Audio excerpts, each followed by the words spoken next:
这个男人被倒挂在仪器之上，工作人员按下开关的瞬间，他身体里的蓝甲虫能量便开始向外输送。只要顺利完成这次能量传输，他们所研发的超级战甲就会拥有足以毁灭国家的能力。就在这时，基地外面突然出现一架外形如同大苍蝇的飞机，飞机里坐着的正是海梅的家人。为了把海梅解救出来，他们毫不犹豫地朝着对方基地直冲过去。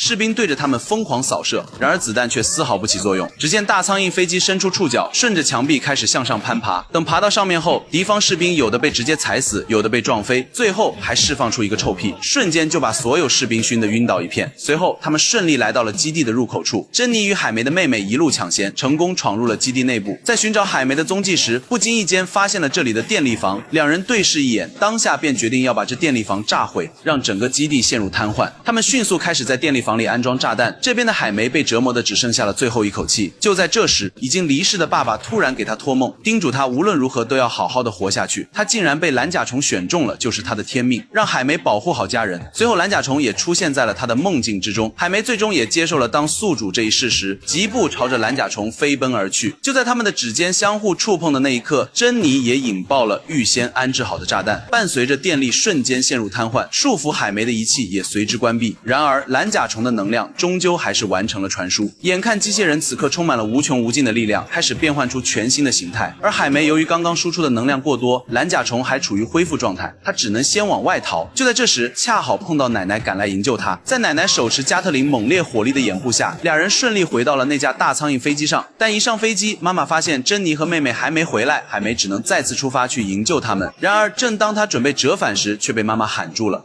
I know you can hear me, Kajita. I want you both to get it together. Find your strength, mijito. Use the pain we're feeling and turn it into power. I want you to go back in there.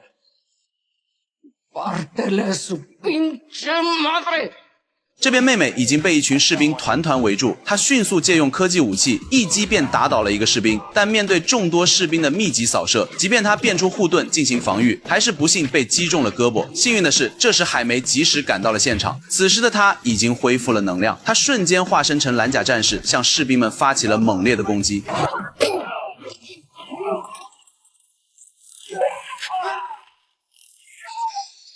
Wait, watch out!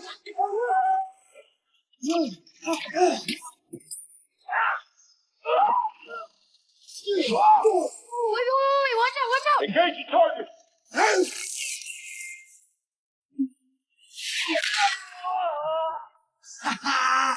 Watch out!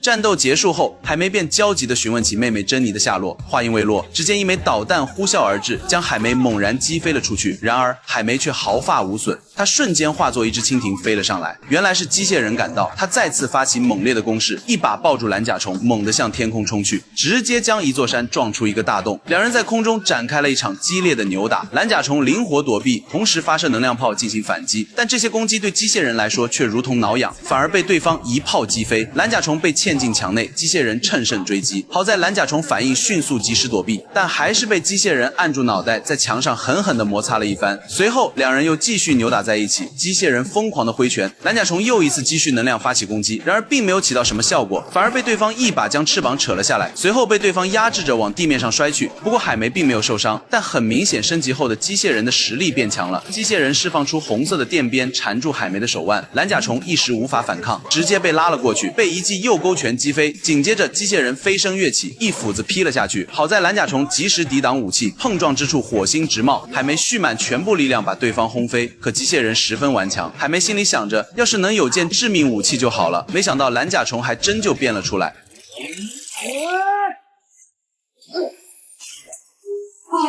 Nice choice. 海梅挥起大刀狠狠劈下，机械人差点干到太平洋去了。海梅乘胜追击，海梅终于占据优势，瞬间干劲十足。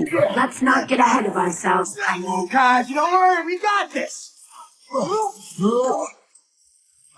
海梅打算快速结束这场战斗，结果被机械人挡住了攻击，两人陷入僵持。谁料机械人不讲武德，变出钢针刺中了海梅的腰子，海梅疼得直咬牙。接着海梅用八蛛矛疯狂戳他，机械人一把抓住触手，转身将海梅背在背上，带着他飞身上天，一个后空翻下去，彻底把海梅打自闭了。机械人骑在他身上，朝着脑袋瓜一拳又一拳。紧接着机械人变出一把大刀，打算送海梅最后一程。就在那生死攸关的紧要关头，有人趁机发起了偷袭，竟是海梅的叔叔丢出的一块大石头。这一举动彻底激怒了机械人，他瞬间暴怒，毫不犹豫地朝着叔叔发射了一炮。海梅目睹这一幕，内心的怒火瞬间熊熊燃烧起来。刹那间，蓝甲虫潜藏的能量被彻底激发，海梅当场陷入暴走状态。只见他径直飞上天空，全力以赴地蓄积起全部能量，朝着机械人攻去。完事后，他举起拳头，以极快的速度飞过去，模仿超人打佐德将军那样按住机械人发泄怒火。即便如此，他心中的怒火仍未得到充分宣泄，直至将机械人打得系统彻底崩溃，他依旧怒气未消，一把扯下机械人的头盔，瞬间变出一根钢针，就要狠狠插下去。就在这时，蓝甲虫却突然出手拦住了他。原来在之前传输能量的时候，蓝甲虫窥探到了机械人的记忆，原来机械人也是被金姐所迫，他曾经亲眼目睹自己的妈妈死在金姐的手中，紧接着金姐还下令将机甲装入他的体内，于是他才变成了现在的机械人模样。此刻机械人的记忆被唤醒，他毅然决定与海梅联手，誓要除掉金姐。与此同时，珍妮不幸被金姐抓住，两人正乘坐飞机准备逃离。珍妮急中生智，赶紧拿出一个泡泡糖，这是他当时在大苍蝇飞机上顺手拿的科技产品。他朝着金姐随口一吐，那泡泡糖便迅速增长扩大，瞬间将两人包裹其中。随后两人从飞机上坠落，很快机械人出现在金姐的面前，金姐还暗自庆幸自己即将获救，殊不知是她的死期到了。机械人拽着金姐径直朝基地方向行进，随后他启动了自爆程序，与金姐一同毁灭。海梅与珍妮在最后关头成功登上了那架大苍蝇飞机，然而叔叔其实并未丧生，在导弹飞过去的那一刻，他已经逃离了那个地方。就这样，一家人终于团聚。尽管海梅失去了父亲，但这段经历也让他得到了成长。好了，今天的电影讲到这里，下期我们不见不散。